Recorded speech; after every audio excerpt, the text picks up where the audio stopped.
Hello and welcome. Thank you for tuning in. Today we bring you a powerful and emotional story, one that will leave you thinking long after it's told. Sit back, relax, and listen closely as we take you through this gripping journey. Let's begin. Convicted for a crime I never committed.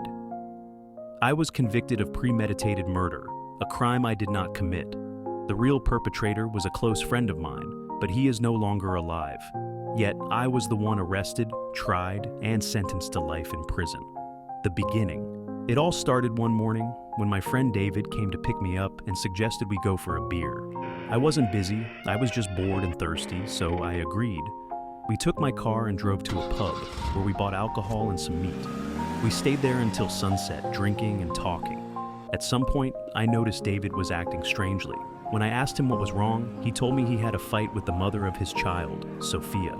He accused her of cheating with another man, and instead of apologizing, she decided it was better for them to break up.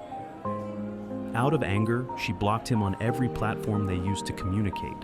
However, he didn't tell me everything. There was more to the story. Later, David gave me his child's phone number and asked me to call Sophia and plead on his behalf.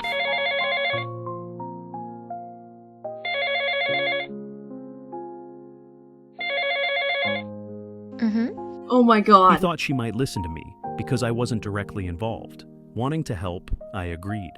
When I called Sophia, she calmly told David that she was also having an affair. However, she remained polite, and their conversation went smoothly. David then asked me to request a face-to-face meeting so they could talk things out in person. Sophia agreed. So, we drove to her place. The plan was simple. Once we arrived, David and Sophia could have a private conversation and hopefully work things out. The meeting. When we arrived, I called Sophia and she stepped outside and got into the car.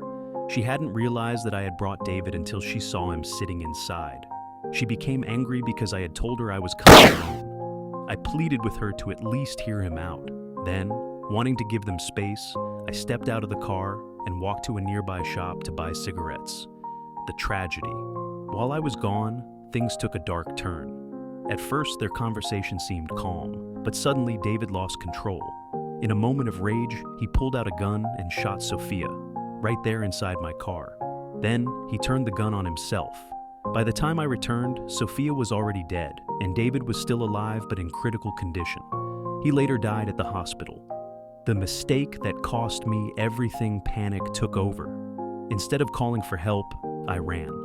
I abandoned my car and fled the scene, completely overwhelmed by fear and confusion.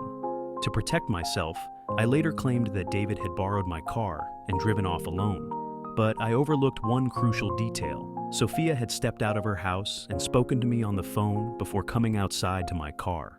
That single inconsistency turned the entire case against me. The authorities believed we had planned the murder together. And with David dead, I had no one to back up my story. In the end, I was convicted of a crime I never committed. Thank you for watching. We truly appreciate your time and support. Your engagement means everything to us. If you enjoyed this story, make sure to like this page. Subscribe to our channel so you never miss a story.